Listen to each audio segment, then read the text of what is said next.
Hello जी, नमस्कार। स्वागत है आपका एनवीरा ऑनलाइन स्कूल पर। मैं जितेंद्र सैनी, आपका बायोलॉजी टीचर। क्लास 12 के हम बायोलॉजी पढ़ रहे थे और चैप्टर नंबर 23 यानी कि रेस्पिरेटरी सिस्टम इन ह्यूमन के बारे में हम बात कर रहे थे। पार्ट फर्स्ट के अंतर्गत हमने मुख्यतः रेस्पिरेटरी ऑर्गन्स के बारे में बात की, किस किस प्रकार का रेस्पिरेशन होता है उसके बारे में बात की, और ह्यूमन के रेस्पिरेटरी सिस्टम्स का डायग्राम भी हमने बनाया था। आज हम आगे स्टार्ट करने वाले हैं। आज का अपना टॉपिक है श्वसन की क्रियाविधि, मैकेनिज्म ऑफ रेस्पिरेशन। श्वसन की क्रियाविधि को समझने के लिए अपने को पता होना चाहिए कि मानव की जो अंदर जो श्वसन की क्रिया होती है वो दो प्रकार के चरणों में होती है। कितने प्रकार के चरणों में? मानव के अंदर जो श्वसन की क्रिया होती है वो दो प्रकार के चरणों के अंतर्गत होती है। दो प्रकार के कौन से चरण होते हैं? तो मुख्य रूप से पहले चरण होता है जिसे हम बोलते हैं निःश्वसन। निःश्वसन या इसे ही बोलते हैं अंतःश्वसन। क्या बोलते हैं? अंतःश्वसन। निःश्वसन या अंतःश्वसन। और दूसरा क्या होता है? दूसरा होता है उच्च श्वसन। देखो, नी अंतःश्वसन और दूसरा क्या हो जाएगा? उच्च श्वसन। अब उच्च जो श्वसन होता है उसमें क्या होता है? उच्च श्वसन नाम से ही अपने को इसकी सारी डिटेल्स पता चल रही है। देखो क्या होता है। निःश्वसन की बात करो, निःश्वसन का मतलब है, नॉर्मल से इसका मतलब होता है ऑक्सीजन का लंग्स के अंदर प्रवेश यानी कि एंटर करना, और ऑक्सीजन का लंग्स के अंदर एंटर करना किस प्रकार? मान लीजिए हम एक फेफड़ा बनाते हैं यार, ये नॉर्मल सा फेफड़ा है, ये इसका डायफ्राम है, ठीक है। अब इस फेफड़े की मैं बात करूं,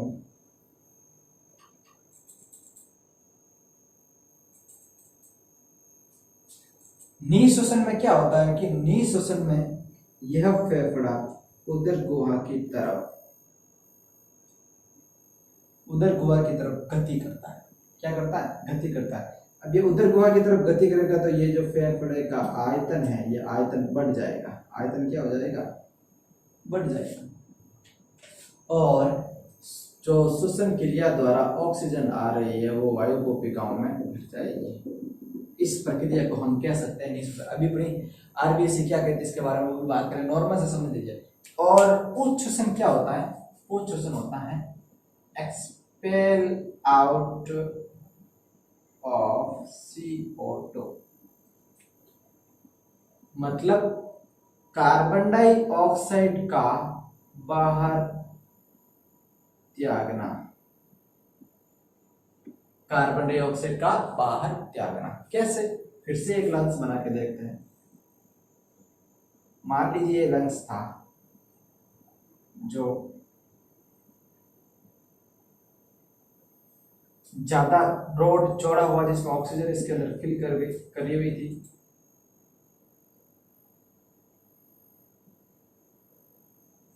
ठीक है। अब क्या होगा कि जब ये ऑक्सीजन वापस अंदर की तरफ खिसकेगा या दबाव लगाएगा तो ये जो लंग्स क्या होगा? ये फेफड़ा संकुचित होगा। क्या होगा? संकुचित होगा। तो संकुचित होगी तो इसके अंदर की जो वायु है वो क्या जाएगी? बाहर की तरफ चली जाएगी। ये प्रक्रियाएं चलती रहती है, निःश्वसन और उच्च श्वसन। अब मैं मुख्य रूप से जो वायु के प्रवेश की मार्ग की मैं बात करूं तो वायु का प्रवेश देखो, सबसे पहले नासा द्वार। सबसे पहले किसमें होता है? नासा द्वार के अंतर्गत वायु आती है, फिर होती है नासा गुहा के अंदर,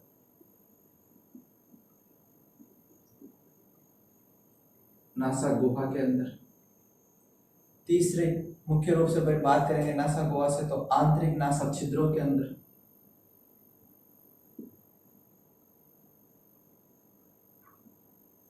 आंतरिक नासा छिद्रों में। फिर आगे किस में जाएगी? आंतरिक नासा छिद्रों से होती हुई ग्रसनी। किसमें? आंतरिक नासा छिद्रों से होती हुई ग्रसनी में। ग्रसनी से किस में जाएगी? घाटी में। ग्रसनी से किस में जाएगी? घाटी में। घाटी से श्वास नली में। घाटी से श्वास नली में। फिर आगे श्वास नली से किस में जाएगी, श्वास नली से जाएगी श्वसनीय में, और श्वसनीय से किस में जाएगी, वायु कोशिका में। श्वास नली से जाएगी श्वसनीय, श्वसनीय से किस में जाएगी, वायु कोशिकाओं में।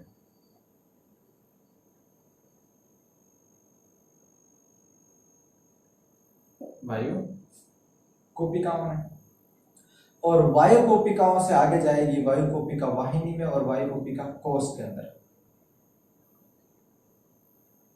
जो श्वसनीय से वायु कोशिका वाहिनी,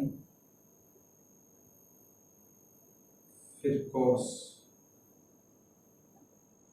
इस प्रकार यह श्वसन का पथ चलता रहता है।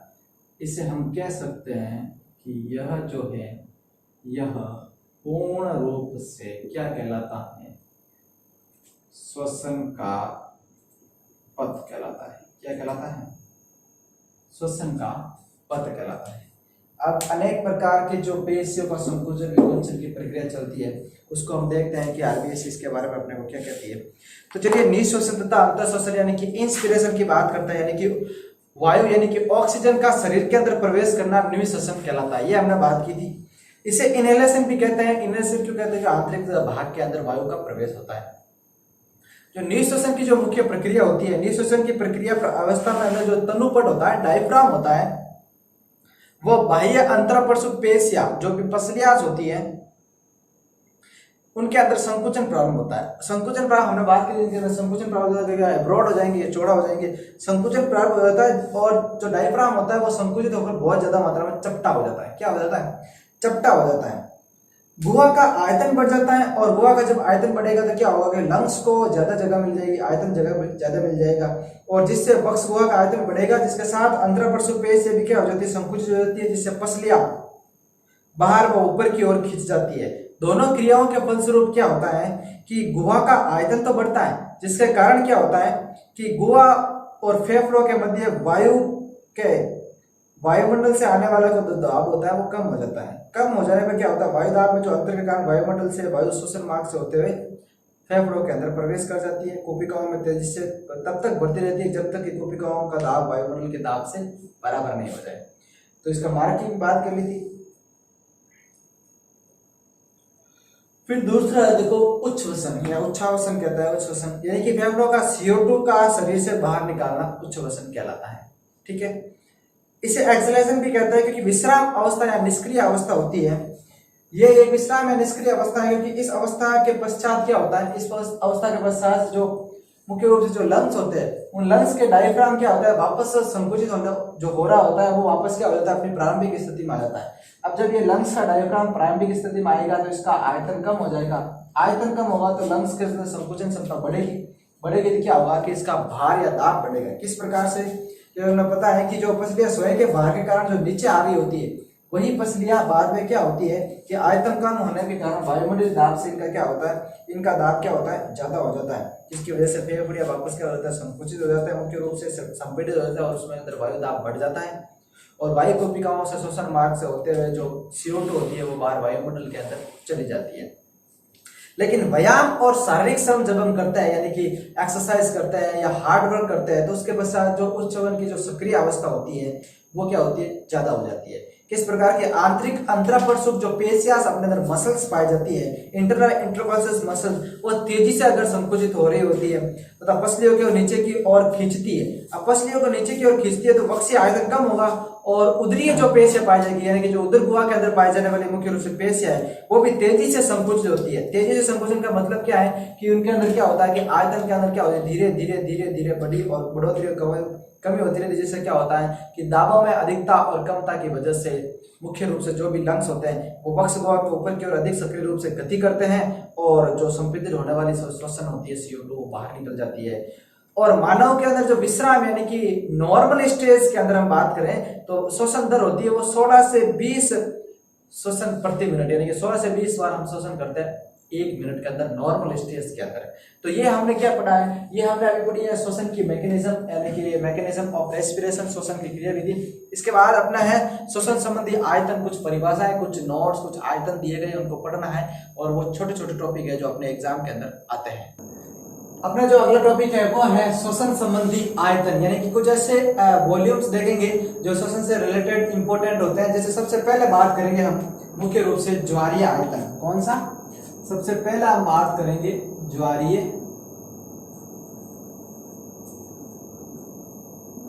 आयतन। ज्वारीय आयतन यानी कि जिसे हम टाइडल वॉल्यूम बोलते हैं, टीवी कहते हैं। ज्वारीय आयतन क्या होता है देखिएगा। ज्वारीय आयतन मतलब कि सामान्य जो श्वसन होता है, टीवी, ठीक है, नॉर्मल से बात करेंगे टीवी की। ज्वारीय आयतन क्या होता है कि जो सामान्य श्वसन होता है, सामान्य श्वसन के समय यानी कि ये कोई भी श्वसन क्रिया हो रही है, मान लीजिए कोई भी श्वसन क्रिया हो रही है, इस श्वसन में अंदर ली गई ऑक्सीजन एक समय में और बाहर छोड़ी गई CO2 का आयतन, ये समझ लीजिए। यानी कि इस सामान्य श्वसन के समय एक निःश्वसन में ग्रहण की गई ऑक्सीजन या एक उस श्वसन में छोड़ी गई कार्बन डाइऑक्साइड का जो आयतन होता है, उस आयतन को क्या होता है? ज्वारीय आयतन कहते हैं, ठीक है ना। उसका आयतन क्या कहता है? ज्वारीय आयतन। अब मुख्य रूप से जो भी श्वसन का जो ज्वारीय आयतन होता है वो क्या होता है कि अपने को पता होना चाहिए कि 500 मिली होता है। कितना होता है? श्वसन का ज्वारीय आयतन कितना होता है? 500 मिली होता है। कितना होता है? 500 मिली होता है। और स्वस्थ मनुष्य में 6000 से लेकर 8000 मिली वायु प्रति मीटर की दर से निकलती है। यानी कि स्वस्थ मनुष्य में बात करेंगे तो 6000 से लेकर 8000 तक की वायु प्रति मिलीलीटर वायु क्या निकलती है? 1 मिनट की दर से उसमें निःश्वसित या उशोषित की जाती है। अगला क्या है? अगला है अपना मुख्य रूप से बात करेंगे तो वो है निःश्वसन आरक्षित आयतन। दूसरा क्या है? निःश्वसन आरक्षित आयतन। निःश्वसन आरक्षित आयतन। निःश्वसन आरक्षित आयतन क्या होता है? निःश्वसन आरक्षित आयतन उसे कहेंगे कि जब वह आयतन या वो आयतन के अतिरिक्त जो मात्रा जो व्यक्ति के बलपूर्वक निःश्वसित करने के बाद भी रह जाए। मान लो कि क्या है कि आरक्षित निःश्वसन आरक्षित आयतन हम किसे कहेंगे? यानी कि वह आयतन जो अतिरिक्त मात्रा, आयतन की वह अतिरिक्त मात्रा जो एक व्यक्ति बलपूर्वक उच्छ्वासित कर सकता है। आयतन की अतिरिक्त मात्रा होनी चाहिए, बलपूर्वक उच्छ्वसित कर सकता है, यानी कि बाहर निकाल सकता है CO2। एक व्यक्ति कितना का फोर्स से CO2 को बाहर निकाल सकता है, उसे क्या बोलते हैं? निःश्वसन आरक्षित आयतन, ठीक है। अब ये औसतन होता है 250 मिली से 300 मिली तक। कितना होता है? 250 मिली से 300 मिली, 250 मिली से 300 मिली तक ये आयतन मुख्यतः होता है। तीसरे की बात करो तो उच्छ्वसन आरक्षित आयतन। निःश्वसन की बात करिए, कितना अतिरिक्त है निःश्वसित कर सकता है, यानी कि अपने अंदर कितना को अंदर की तरफ ग्रहण कर सकता है। यानी कि देखो निःश्वसन का मतलब होता है O2 कितनी अंदर की तरफ ले सकता है। और दूसरा है, तीसरा आएगा अपने उच्छ्वसन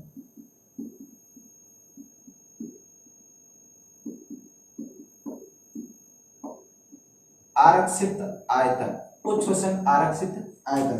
अब उच्छ्वसन आरक्षित आयतन क्या होगा कि कोई एक आदमी बलपूर्वक, एक व्यक्ति बलपूर्वक वायु आयतन की वह मात्रा जो व्यक्ति के द्वारा बलपूर्वक, या हम बात कर सकते हैं कि बलपूर्वक किसी को उच्छ्वसित कर सके, एक्सपेल आउट कर सके, इसकी मात्रा 1000 से 1100 मिली होती है। 1000 से 1100 मिली होती है। चौथा है अपना जो अवशिष्ट आयतन। क्या होता है? अवशिष्ट आयतन। अवशिष्ट आयतन। अवशिष्ट आयतन किसे कहेंगे कि वायु का वह आयतन जो बलपूर्वक उच्छ्वसित के बाद भी फेफड़ों में शेष रह जाए। यानी कि वायु का वह आयतन जो बलपूर्वक उच्छ्वसित के बाद भी, बलपूर्वक उच्छ्वसित के बाद भी फेफड़ों में शेष रह जाए।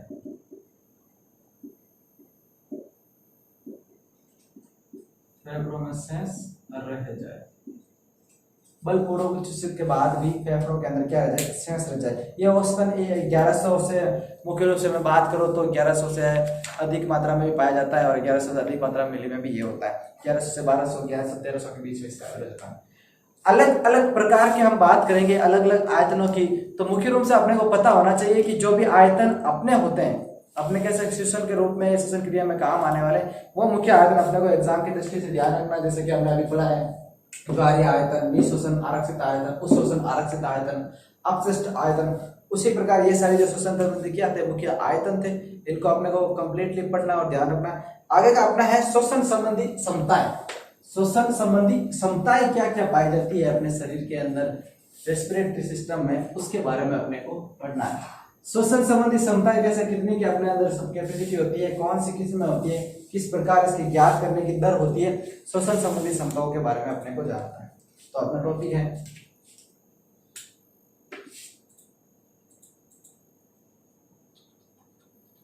श्वसन संबंधी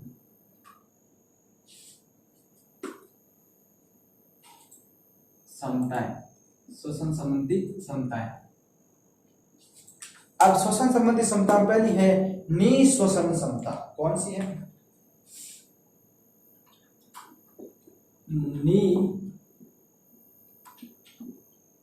निःश्वसन क्षमता। पहली क्या है? निःश्वसन क्षमता।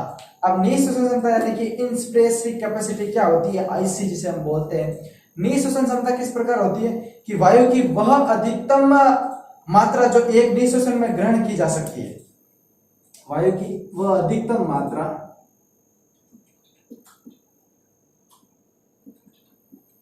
जो एक निःश्वसन में ग्रहण किया जा सकती है, कि अपनी भाषा में हम समझ चाहे तो एक बार में वायु की कितनी ज्यादा मात्रा में ऑक्सीजन को अंदर की तरफ ले सकते हैं। इसमें ज्वारीय आयतन तथा निःश्वसन आरक्षित आयतन सम्मिलित होता है। ठीक है, इसकी लगभग 3500 मिली तक की इनकी क्षमता होती है, 3500 मिली। ठीक है, यानी कि निःश्वसन क्षमता मतलब क्या होती है, पर्टिकुलरली हम एक बार में कितनी ऑक्सीजन अपने अंदर भर सकते हैं। दूसरा है उच्छ्वसित आयतन। दूसरा कौन सा है? उच्छ्वसित आयतन।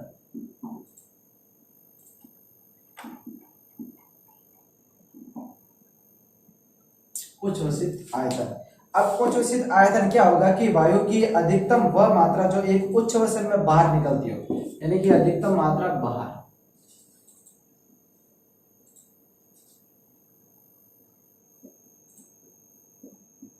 जो क्या होती है बाहर की तरफ छोड़ी जा सकती है, उसे बोलते हैं। ठीक है, उस श्वसन के बार नहीं। इसमें ज्वारीय आयतन तथा क्या होता है, वो आरक्षित आयतन सम्मिलित होते हैं, दोनों प्रकार के। तीसरी अपनी एक और प्रकार की क्षमता की हम बात करेंगे तो वो कौन सी है? क्रियाशील अवशिष्ट क्षमता। कौन सी होती है? क्रियाशील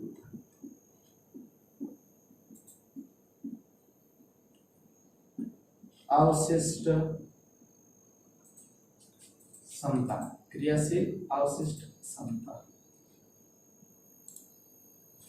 क्रियाशील अवशिष्ट क्षमता की मैं बात करूं तो क्रियाशील अवशिष्ट क्षमता क्या रहेगी कि सामान्यतः CO2 के बाहर निकाला, यानी कि उच्छ्वसन के बाद जो वायु की मात्रा फेफड़ों में बचती है, उसमें उच्छ्वसन आरक्षित आयतन और अवशिष्ट आयतन सम्मिलित रहता है। यानी कि कितने अधिकतम मात्रा में अगर हम बात करें, अधिकतम मात्रा में कितनी मात्रा में हम एक्सपेल आउट कर रहे हैं CO2, उसके बाद भी स्टोर रह रही है जो फेफड़ों के अंदर CO2, उसकी मात्रा क्या कहलाती है? क्रियाशील अवशिष्ट क्षमता कहलाती है। इसके अंदर क्या सम्मिलित होते हैं? इसके अंदर मुख्य रूप से हम बात करेंगे तो इसके अंदर उच्छ्वसन आरक्षित आयतन तथा अवशिष्ट आयतन सम्मिलित होता है। कौन से? उच्छ्वसन आरक्षित आयतन तथा, इसके अंदर कौन से? उच्छ्वसन आरक्षित आयतन तथा अवशिष्ट,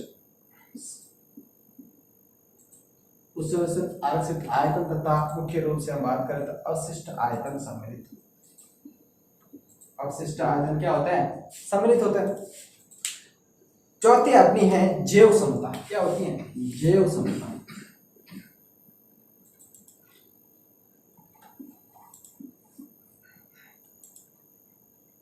चौथी अपनी क्या होती है? जैव क्षमता। जैव क्षमता की बात करूं तो ये फेफड़ों के अंदर अधिकतम भरी गई और अधिकतम निकाली गई वायु कहलाती है। फेफड़ों के अंदर अधिकतम भरी गई, अधिकतम भरी गई और अधिकतम भरी गई तथा अधिकतम बाहर निकाली गई वायु की मात्रा होती है। अधिकतम भरी गई तथा अधिकतम बाहर निकाली गई वायु की मात्रा होती है। ठीक है, अब इसका मान जो होता है वो मुख्य रूप से Vc बराबर IRV plus TV minus ERV के बराबर होता है, लगभग 4600 मिलीग्राम के आसपास, 4600 मिलीग्राम के आसपास। और अंतिम अपनी बचती है वो है फेफड़ों की कुल क्षमता। अंतिम क्या है? फेफड़ों की कुल क्षमता। अब फेफड़ों की कुल क्षमता की अगर हम बात करेंगे तो अपने को पता होना चाहिए कि फेफड़ों के टोटल लंग्स कैपेसिटी की बात करेंगे TLC की, तो टोटल लंग कैपेसिटी की जब भी बात हो रही होती है तो अपने को पता है अधिकतम प्रयास के बाद भी फेफड़ों के अंदर भरी गई जा सकने वाली वायु की कुल मात्रा को क्या कहता है? फेफड़ों की क्षमता कहता है। यानी कि अपन अधिकतम प्रयास के बाद भी फेफड़ों के अंदर कितनी मात्रा में हम ऑक्सीजन को ग्रहण कर सकते हैं उसे क्या बोलते हैं? फेफड़ों की कुल क्षमता कहते हैं। अब इसका मान होता है वो लगभग 5800 मिली होता है। तो हम अपने फेफड़ों के अंदर लगभग एक बार में यानी कि एक बार का अंतर शोषण या निःशोषण के अंदर लगभग अधिकतम प्रयास के बाद 5800 मिली ऑक्सीजन या वायु को ग्रहण कर सकते हैं।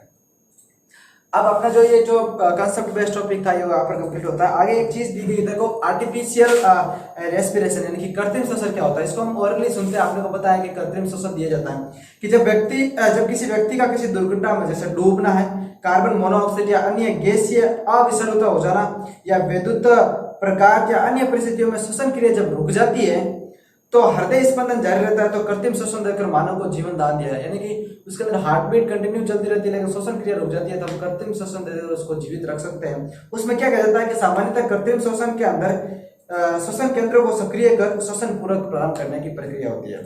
कृत्रिम श्वसन की अनेक विधियां होती है लेकिन वर्तमान में मुख से मुख श्वसन विधि सबसे अधिक कारगर है। इस विधि द्वारा कृत्रिम विधियों के लिए कुछ बिंदु को अपने को ध्यान में रखना है। मान लीजिए कोई रोगी है तो रोगी को सीधा लेटाना चाहिए, सीधा लेटाकर अपना हाथ उसके माथे पर रखकर दूसरा हाथ उसकी गर्दन के नीचे लगाकर गर्दन को इस प्रकार से ऊंचा करें ताकि गर्दन खिंच जाए, पूरा का पूरा गर्दन क्या हो जाए?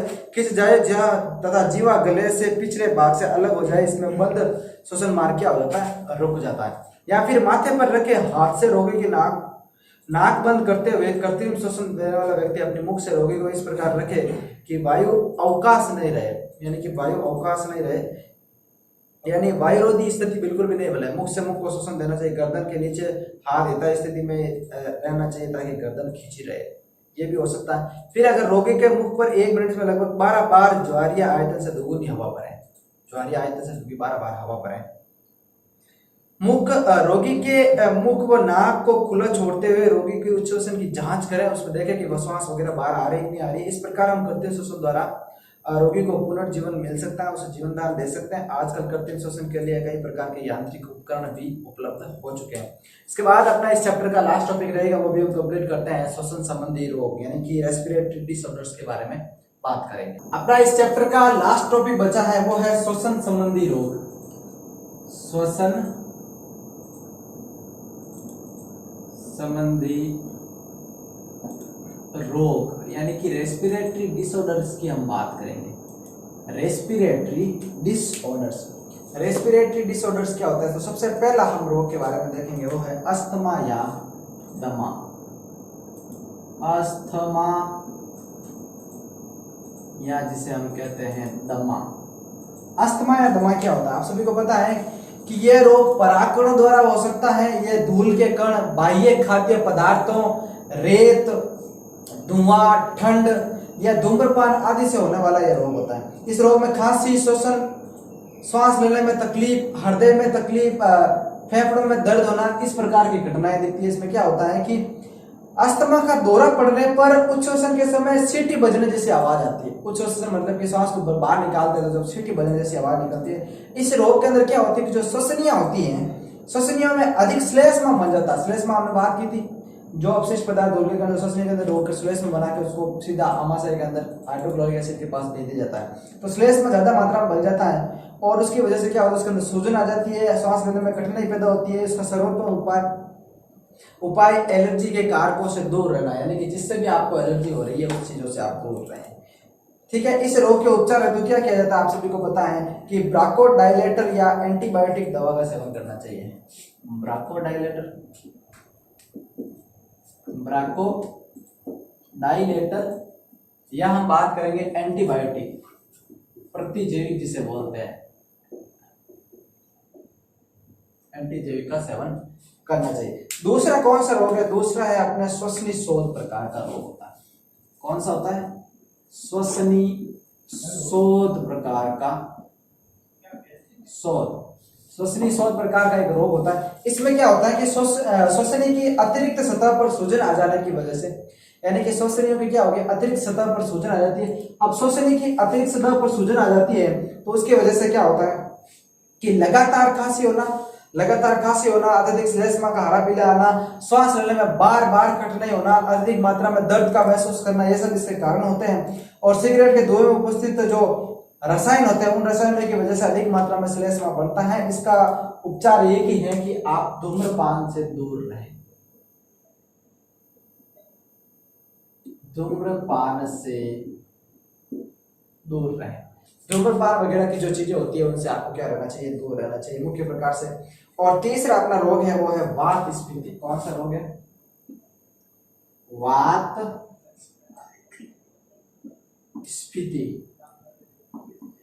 वात स्फीति क्या होता है, वात स्फीति को बोलते हैं कि अधिकतर क्या होता है कि जो भी रोग होता है वो धूम्रपान से होता है। तो ये भी रोग क्या होता है, धूम्रपान से होता है। इसको हम लिख सकते हैं धूम्रपान। अधिकतर रोग क्या होते हैं, धूम्रपान से होते हैं। अब धूम्रपान वाले इलाकों में क्या होता है कि अपने को पता है कि फेफड़ों के अंदर लगातार क्या होती रहती है, उत्तेजना होती रहती है। अब फेफड़ों में लगातार उत्तेजना होती रहती है तो क्या होता है, कई प्रकार की जो भित्तियां होती है उसके अंदर जलन महसूस होती है। जो अपनी श्वसन की जो भित्तियां होती है उसके अंदर जलन महसूस होती है।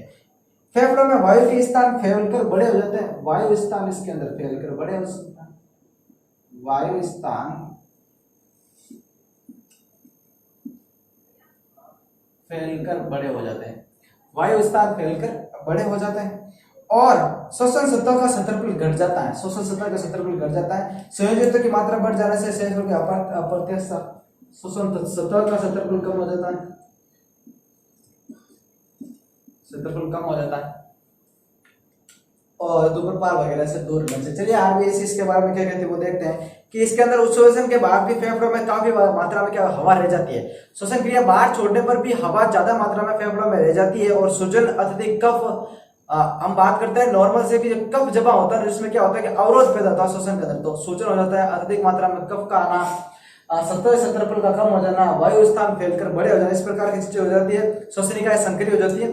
धूम्रपान से दूर रहे, एंटीबायोटिक का सेवन करें, ब्राकोडाइलेटर दवाई का सेवन करें, ये इसका उपचार है। अगला जो अपना चौथा है वो है न्यूमोनिया रोग। कौन सा रोग होता है, न्यूमोनिया रोग।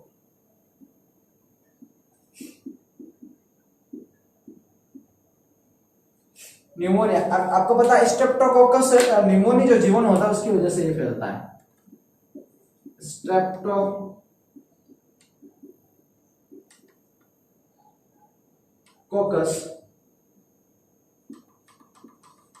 न्यूमोनिया, स्ट्रेप्टोकोकस जो न्यूमोनिया जो एक जीवन होता है, एक प्रकार का बैक्टीरिया द्वारा फैलता है।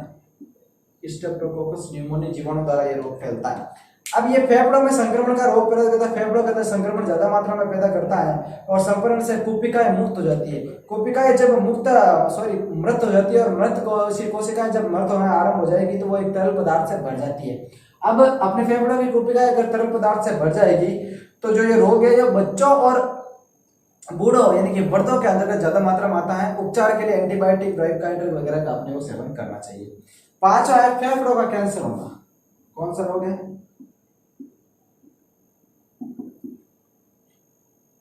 फेफड़ों का कैंसर होना। फेफड़ों का कैंसर इस प्रकार, एक चीज अपने को ध्यान रखनी है, हमेशा क्या होता है, इसका प्रमुख कारण धूम्रपान है। सिगरेट वगैरह, बीड़ी सिगरेट का सेवन करने से इस प्रकार का कैंसर होता है। धुएं से श्वसनीय की उपकला उत्तेजना से अनिश्चित हो जाती है और कोशिका विभाजन बार बार प्रारंभ हो जाता है, कैंसर की प्रक्रिया बन जाती है पूरे फेफड़े के अंदर। और अंतिम है अपने सिलिकोसिस। सिलिकोसिस अंतिम कौन सा है? सिलिकोसिस। आपने को पता है कि ये रोग वायु प्रदूषण के कारण फैलता है, तो क्योंकि देखो आपको पता है कि धूल के कण या सिलिका के कण जमा होने पर अपने जो लंग्स के अंदर क्या हो जाता है कि अवरोध हो जाते हैं। मुख्य रूप से हम बात करेंगे खान या कारखाना में प्रयोग काम करने वाले व्यक्तियों के अंदर इस प्रकार के रोग ज्यादा हो जाता है। इसके अंदर क्या होता है कि श्वास के साथ में क्या होता है, पदार्थ फेफड़ों में जाकर जम जाता है, सिलिका का जमा हो जाता है, जिसकी वजह से क्या होती है कि जो लंग्स के फेफड़े उसमें ऊतकों में अंदर ज्यादा मात्रा में सूजन आ जाती है और ये रोग क्या होता है, असाध्य एक प्रकार का रोग है। ये जिन कारणों से होता है उससे अपने को बचना चाहिए। तो इस प्रकार हमने मुख्य प्रकार के सभी प्रकार के रोगों के बारे में देखा। इस श्वसन के तंत्र का ये जो चैप्टर है हमने यहाँ पर कंप्लीट कर लिया। चलिए बुक के क्वेश्चन देखते हैं। सबसे पहला क्वेश्चन क्या है अपने लिए, श्वसन के लिए प्रयुक्त ऊर्जा कौन सी होती है? श्वसन के लिए प्रयुक्त ऊर्जा की बात करेंगे तो श्वसन के लिए प्रयुक्त ऊर्जा होती है रासायनिक ऊर्जा। ठीक है, श्वसन के लिए एक प्रयुक्त ऊर्जा क्या है? रासायनिक ऊर्जा। दूसरा, वायुकरण करते समय तनुपट क्या होता है? वायु अंदर डालनी है, डायफ्राम कैसा होता है? चपटा हो जाता है। तीसरा है निःश्वसन में होता है तनुपट व बाह्य अंतरापरशु पेश से संकुचित हो जाते हैं। ठीक है। चौथा है उच्च श्वसन में क्या होता है? उच्च श्वसन में अपने को बी राइट है, तनुपट व बाह्य अंतरापरशु पेश से शिथिल हो जाती है।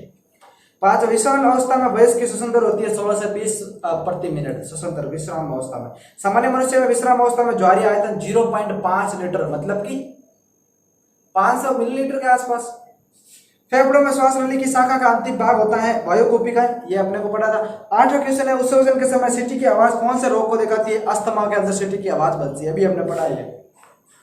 9 नंबर क्वेश्चन है खानों या कारखानों में कार्य करने वाले के अंदर रोग होता है सिलिकोसिस रोग। फेफड़ों की कुल क्षमता होती है 5800 मिलीलीटर, 5800 मिलीलीटर। फिर क्वेश्चन बाह्य श्वसन हो जाएगा, श्वसन होता है तनुपट, निःश्वसन, धूम्रपान से रोग, उच्च श्वसन, निःश्वसन, कार्य क्षमता, अपशिष्ट, ये सारे ये क्वेश्चन भी हो जाएंगे। निम्नात्मक वाले श्वसन तंत्र का चित्र हमने बनाया था मुख्य रूप से, और कृत्रिम श्वसन संबंधी रोग, श्वसन संबंधी आयतन के बारे में देखा था, वात स्फीति रोग, निःश्वसन, सभी प्रकार के क्वेश्चन आपके कंप्लीट हो जाएंगे इस दोनों पार्ट के अंदर। तो चलिए आज इसमें हमने पार्ट 2 के अंदर चैप्टर नंबर जो 23 था मानव का श्वसन तंत्र, उसको हमने कंप्लीट कर लिया है। इसके आगे वाले पार्ट के अंदर जो भी जैसे जैसे बायोलॉजी की सीरीज बनेगी उसको हम धीरे धीरे अलग प्रकार के क्वेश्चनों को, अलग प्रकार के चैप्टर्स को और यूनिट को कंप्लीट करते हुए चलेंगे। तो आप अपने नोट्स बनाते रहिए और पढ़ते रहिए। धन्यवाद।